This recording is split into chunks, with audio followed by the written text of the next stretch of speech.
that really was a learning, a big learning for me when I joined the conference world, where it took place amidst the Israeli-Palestinian crisis back in those days. And our event was held in September 2000 at the ICC in Jerusalem. And that is where I first got introduced to what a crisis management plan was. And there we had a local organizing committee, the head of the Hadassah University Hospital, and he was really our lever in getting our conference, which was 8,000 pax large, getting the government and the tourism board to help us with any contingency plans and emergency plans. And fortunately, nothing happened then. And a week later, violence broke out. And as you well know, we couldn't enter Jerusalem anymore for 5 years.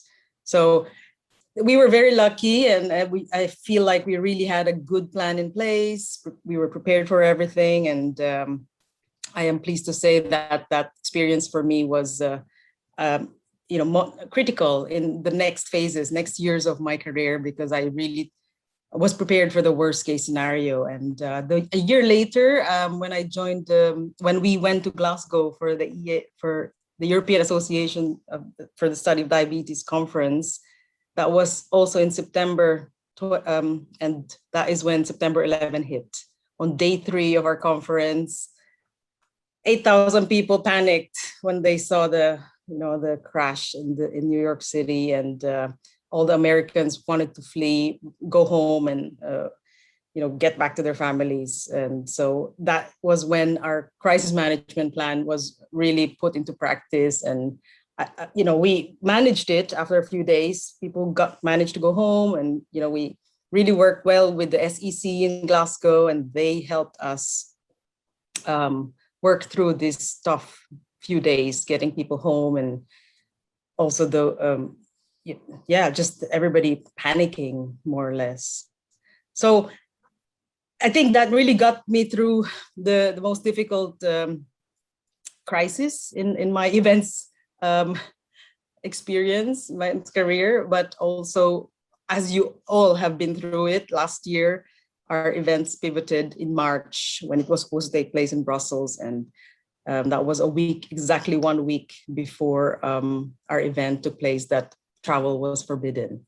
So that has really transformed the crisis management plan that I developed or learned about in 2000. And last year, the we put in place was not relevant anymore because everything had completely changed. And all right, so then just to finish off, what I wanted to say is I'd love to hear your experience and how what happened last year has transformed your crisis management plans, and how you see the future of, what would be the most important things to think about when developing your crisis management plans for the future. And I invite you all to either raise your hands or jump in and join the conversation. And I think we have quite a number of people here that I know. And if you want to share, please just raise your hand or feel free to jump in. I see Sharon is here, so I'll pick on you. I know you really well with your pivot last year with ECRD, so why don't you share your experience? We'd love to hear you. So one of the reasons I joined this session, in fact, was that we don't have like an official crisis management plan for all of our events that we put together in place. But what I can share is what we are doing differently now because of last year's experience with the pandemic. So we did pivot our European conference online within 11 weeks. In fact, we made the decision in March and the event itself was in May. What I can say is, and something that we're definitely taking forward from that experience, is that a quick decision from our board really helped. It was the difference between having 11 weeks to plan and maybe 2 or 3. We could have waited. We could have waited to see how things evolve, but no, they made the decision very quickly to move it fully online, which was, of course, a roller coaster of emotions for us, fear, overwhelm, just sheer terror, I think, and then the steep learning curve that followed that. But looking back, it really was the best thing for our community to maintain that date, not to postpone, etc. Having said that, of course, there was nothing in our contract with our venue. We were supposed to be in Stockholm, and there was nothing to say, of course, venues don't usually cater for pandemics anyway. But yeah, I mean, that was the main learning from us as to making decisions quickly. The other thing, of course, as you said, Kathy, is the dependence on your suppliers and moving forward, really developing those relations. We're thinking much more in terms of long-term relations, not only with venues. Of course, for venues, it's difficult because our conference and our membership meetings, they change cities every time. So it can't be that we go back to the same places necessarily. But we do have other events where we do hold them in the same city. So developing those relations, because we saw that in those countries, we were definitely able to negotiate much better with the suppliers. And then for our audiovisual and that sort of thing, we are also looking more long term. And also for our platform, we have a year contract, in fact, with an online platform, which is fully customizable. So we can offset the cost of that, which actually is not that high anyway to begin with, but we can offset it across all of our different events, customize it to them and put plugins, depending on what the objectives or the outcomes of that we want that event to be. And then the way we're changing and approaching it in future is really scenario planning. So we already did this to some extent, but we're now systematically, for example, we have, I'm talking about this a little bit later in this afternoon session. We have an award ceremony that we run each year online, and we propose to our board 4 different scenarios, in fact. And for the short term, at least short to mid-term, we're planning for online. So we're designing for online, but having that physical watch event or hub situation so that we have the fallback of online, but we really do hope to be able to gather some people together. So I won't talk any more longer, but that's our approach. Thank you so much, Sharon. That's really interesting. Also, the RFP process that was mentioned in the previous session, how has that changed for some of the associations? I'd love to hear your thoughts on that. Letizia, what are your thoughts? And I would love to pick your brain because we know you also have a lot of experience with UITP. Well, actually, it's in terms of managing crises, I have to admit we were doing an event strategy at the same time, but the pandemic arrived, and it really fed that event strategy because UITP has some event that we do full ownership, and we have events with partners, and it basically become like a real, I would say, pain to take decision on event we are partnering. And we had really different situation where we partner with a member, which is Transport Authority, where we partner with the venue in Germany, for instance. So everyone has his own, I would say, interest into that and this level of risk. And we were, for instance, for an event, we were really easily able to take a decision to just cancel in and go for a digital event. While for others, it took like nearly the whole year, move on discussion after discussion to postpone, then postpone again, until the member were feeling comfortable to say it's simply just not going to happen. And then for another one, because it's a venue, for the venue it was really critical because they felt they had everything in hand from the government. They knew what would happen. They knew it will happen. They were not really willing to go the digital path because most of the money come from the exhibition, and they were, this is not going to work. So we had in total 4 different models of how to handle the crisis management. And for each of those models, we had to really do some back and forth with the different stakeholders. So the ownership one, the full ownership, which is a flagship, luckily for us, the only element we had to do is to discuss with executive board, which they are taking the decision at the end. But luckily enough, and we worked, like Sharon said, we worked on scenario. I had 5 different scenarios for that event because it was held to be held in Melbourne, which is still closed. Border are still closed as of today. So I had like scenarios which were linked to discussion with the stakeholders over there, with basically trying to understand what the government measure will be, what our member wanted. And even so, our executive board was not willing to cancel early in process. They were still really convinced we could do it. And financially, this event being quite important for us, to up to the last minute, well, to the last minute, actually, we canceled early on this year for December. But they were really wanting to have a full picture before we actually go ahead. But once we got the okay go, everything was done in 1 week. We had already pre-foreseen everything with all the scenario, all the communication, all the steps to move forward.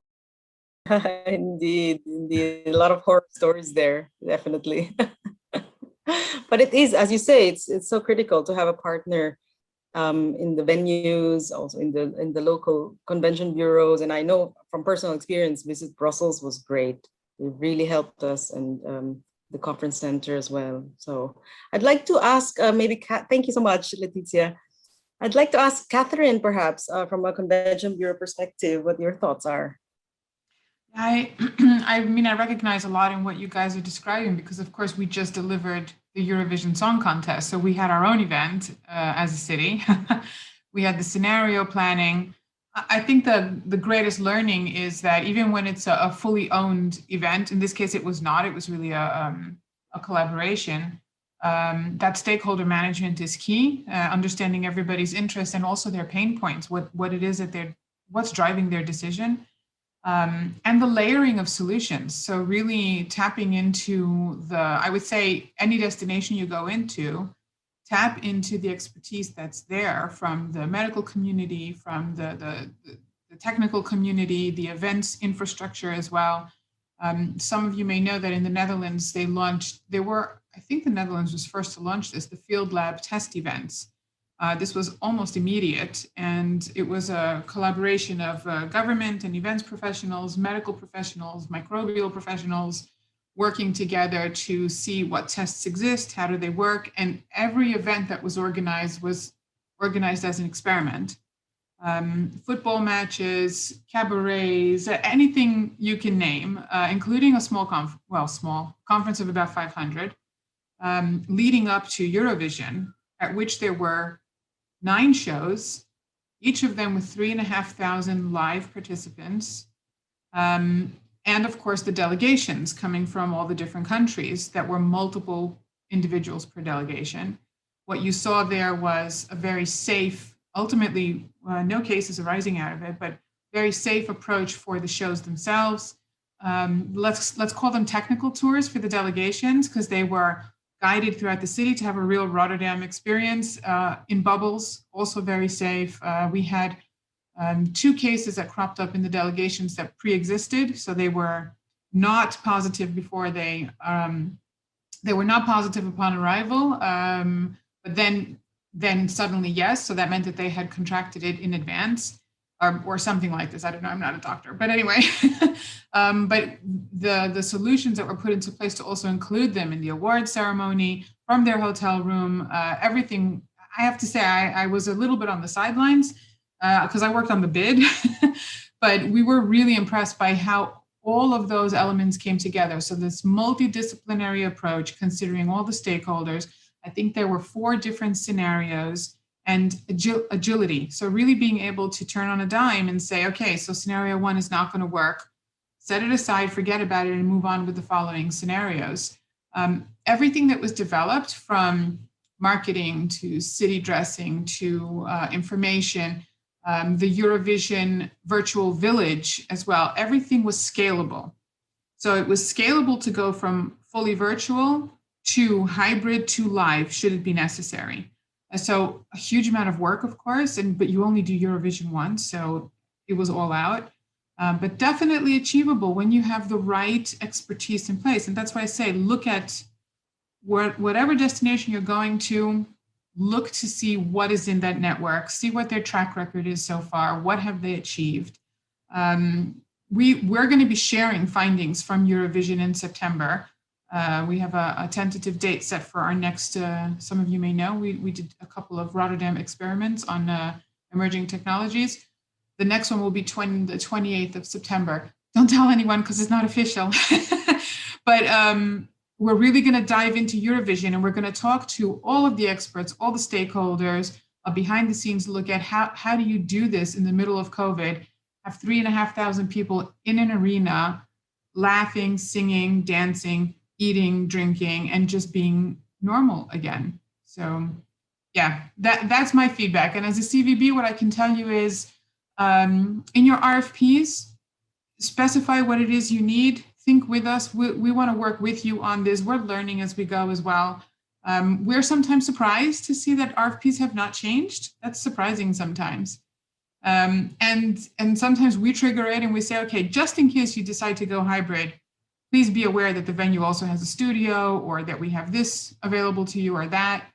But I would say that just talk to the CVBs. I think the CVB still has to be your first point of entry in a city, simply because we're the ones with, especially now, with the connections to the knowledge cluster, to the industrial cluster, and to the events industry. And we're really the spider in the web for all of you. And that's what we're here for. We're here to serve you. Thank you, Catherine. Yeah, and we're all dying to hear about the Eurovision Song Contest. That was Pencil it in, September 28th. Thanks for that. That's great. And so, yeah, I mean, the RFP is a really interesting topic, and I'd really like to hear from others in the associations as well. You know, how have you changed your RFP process, if at all, because some have not changed them? And what do you see as the biggest threat moving forward, right? We never really anticipated the pandemic. I think terror attacks were one of our biggest threats. So if you had if you could tell the future, and looking at the trends happening now, what do you see as our biggest threat when you're planning your next or future crisis management plan? Saresh, would you like to go? Saresh, go ahead. Okay. So yeah, I think in terms of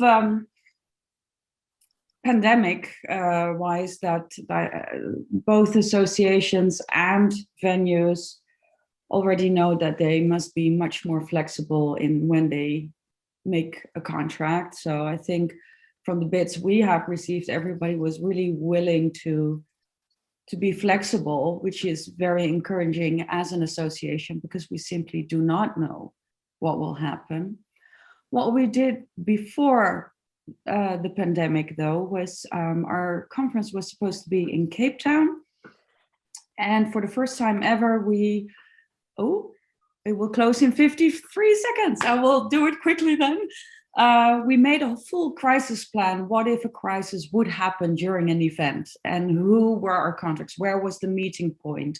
What happens if the police have a say instead of you? Where do you meet? How do you communicate to your delegates? So that plan we made. I'm happy to share it later on if you're interested. But I think I only have 20 seconds left, so I don't know, Kathy, if you want to. So we made a full schedule on who the crisis team was, and it was important for us that it was a small team, because the more people are involved, the more diluted it gets into the information. Everybody had a specific role. So the president was one of the association, together with me as executive director, together with the convention center. That was like, we would make the decisions, right? And if the police is involved or the fire department, obviously we would take their leads. The vice president would be the spokesperson, either on stage in the center or outside. And then our assistant would be the sending out the push notifications through the conference app, for instance. So we had basically planned out who's going to do what in case that person is unavailable, the next should step in line. And we also communicated this clearly to the local organizing committee, because we realized if there is, for instance, a fire alarm going on or sessions are delayed, that's also even a crisis, right? Because what are you going to do? Are you going to delay your whole program, or are you simply going to say to the sessions, that were disrupted, so sorry, your time's up. We cannot postpone everything. So we communicated to the local organizer committee that at no circumstances they are allowed to even, make suggestions to delegates or say, oh, we're going to fix it. That everybody was instructed to clearly say, okay, we have a crisis team. They're at the moment meeting up and discussing the best, the best options. And the minute we have feedback from them, you will be informed. Everybody will be informed, and it will be communicated through different channels, either through a speaker or on the stage or outside or through the conference app. And I think this was the first time we pre-discussed this already with the conference center as well, with the hotel even, which was next to the conference center, because that was one of the meeting points. We created a WhatsApp group, especially for this team, but also made it clear if for some reason there's no Wi-Fi, no internet, this is where we're gonna meet, in this room, in the hotel, as soon as you can, right? So even without communications, you would have a fixed meeting point. So yeah, unfortunately, we had to postpone the conference, so we never saw it in action. Of course, you don't want to see it in action, but you do want to, test drive it a bit, and unfortunately, we couldn't. But we still have that plan, and we have it clearly,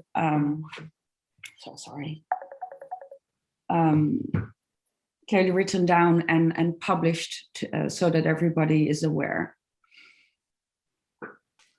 Thank you, Sarah. I think that's really important. The communication plan must be in place, and decision-making must be fast and with a team that can really do it quickly in an agile way. So thank you for that, Sarah. Great. Let's hear other thoughts. I see Rosa unmuted herself. Hey, yeah.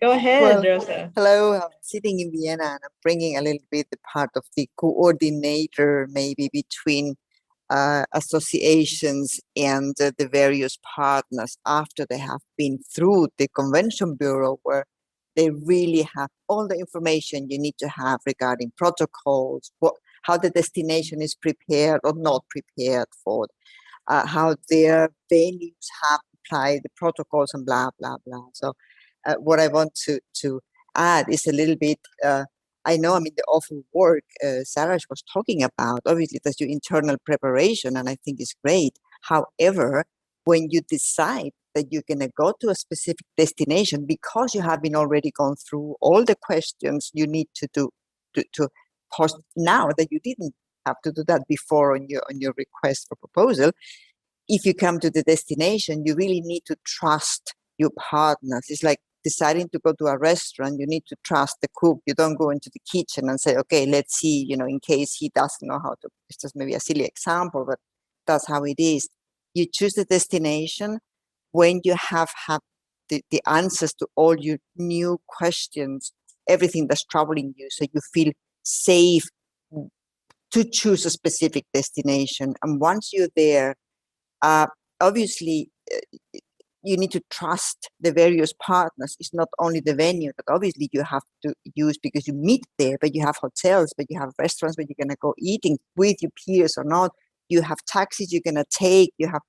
And I think, obviously, this is my interest also, a coordinating person there or agency or partner is more important than ever, because now you really need to have somebody making you feel secure when using all the different partners you're going to have in the destination. So I think this now more than ever, if the many associations, they didn't really have a partner into the destination, now I think you have to, for whatever you want or can outsource or you need. But I think that anything to make you feel secure and because obviously you are the event owner and you're responsible for everything that happens. There's also when I am taking the an association as partner, as a coordinator, I am responsible for it. So I really need to do all this in my hand. So that was a little bit my input into it. If you didn't have one, maybe it's time to think you need a local coordinator than once you have decided the destination you're going to. On that, also the Convention Bureau can help you, because they will obviously give you a list of those partners they can feel they can work together with. Thank you, Rosa. That's a really good point and a great tip. Actually, you're right. We should involve all the suppliers in the crisis management, and that can only be in our common interest, right? So thank you for that, Rosa. Okay. That's great. Any other suggestions on how we should adapt our crisis management plan moving forward, and looking at what could be the potential new dangers or problems that could arise? Sorry, just something to add to it. I don't know how the vaccination is in the various parts of the world, but I think that's also something that's really helped a lot. And I talk about Austria, where we are in Vienna, so we work Europe-wide with our events, but the massive testing, so you create bubbles. So anything that makes you feel secure in every moment of your meeting, and that you also maybe need to look for a country or destination who offers that. Thank you, Rosa. Great point. I have a question. Yeah, I'm go ahead. just thinking back to my own organizing days, because I also had the 9/11 scare, and I also had, like you, I had the volcano as well. That was a fun one. I had hundreds of aerospace engineers trapped in on the Dutch coast. That was a lot of fun. But I was thinking about insurance policies. So in my days, we used to use Hiscox or one of those, and as time has gone by, they're ruling out everything that is actually a threat. So you have to wonder what the value of it is. And I'm curious to know, what are people doing with that? Because in the Netherlands, we have a pre-finance and guarantee fund. It does not rule out volcanoes. It does not rule out pandemic. They assess each case on its own, and they're about to expand this guarantee fund with many millions in order to create that feeling of confidence among the stakeholder that's going to be hit the most for the finances. So I'm just curious from the group, what are you doing at the moment in terms of insurance? Thanks, Catherine. Who wants to take that? I know, Brenda, you have your hand up, so you can go ahead if you want to answer that. I think insurance is a great question. I can say for the first time, I think I'm like you, Catherine and Kathy both. I've got a couple of, I can go back to 9/11 and 2000 as experiences. So very much real world things. But I will say in February, we ran our North American / European international meeting online, fully online. And the first time that I've run an event without any event insurance for exactly that reason. There was no, no policy that made any kind of sense for the contingencies we were trying to cover. But that's actually an exercise we're going through now with our crisis management plan. The last large-scale face-to-face meeting we ran was in February of 2020 in Milan, of all places. So we were in and out of Milan the week before it locked down. So had the real world experience of building a crisis management plan for knowing that this was scaling. What do we do on site? How do you work with hotels, venues, what have you? But now we're looking at whether we do fully online or hybrid. What's the component for digital crisis management? So your platform goes offline. What are the contingencies for that? And building scenarios, like let's say we were talking about like 3 or 4 different scenarios of, do you have pre-recorded backup that you can deliver differently on a backup platform? How do you switch back and forth? So building very new world, I like different times I like to say I've seen all of the things at this point in my career, but it turns out no. No. Yeah. And we're looking at those kinds of insurances, right, that cover internet breakdown or streaming that happened, Fastly, that was a problem, I think, 2 weeks ago. And yeah, it's we're working through it as we go along. It's tough, but I think the insurance companies are still there. They still want to come back with, additional products for potential new crisis. But as you say, digital crisis, that's the problems moving forward indeed. Yeah, I mean, the other thing that we're seeing a fair number of requests is we have local groups in 80 different countries. So you can imagine that the scenarios are different.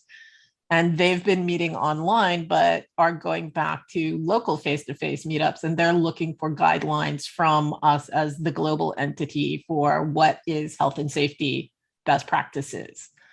Can I require people to be vaccinated? Should I require people to be vaccinated? How do I pick where we meet? Yeah, indeed. Those are great questions. And if there was one thing actually that our new or our future crisis management plan should not have, what do you think it would be? Any thoughts? Can you repeat that last question? I'm not sure what you meant. So if, because it's evolving, right? I think I capture a few things that the new or the future crisis management plans should have, such as flexibility, looking at the digital crisis that could take place, also working with local partners and suppliers. Those are the things that the new plans should have. But what is it that's outdated that we no longer need that we previously had that should not be part of it anymore? What do you think are outdated principles that no longer apply, for example? Any other thoughts, Friedrich, Tom, Amanda, Almi, Mega? Would you like to share your experience? You don't have to. Yeah. So I distrust insurance companies more and more. With the international meetings, I'm stuck with Hiscox. It's the only one that can even come close to ensuring an international meeting. And every time they exclude and exclude and exclude.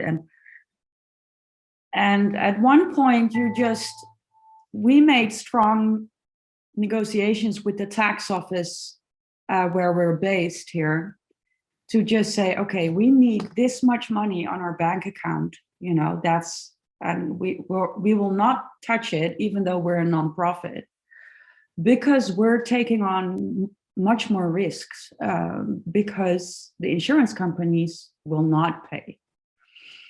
And so we're lucky enough that we have a bundle somewhere,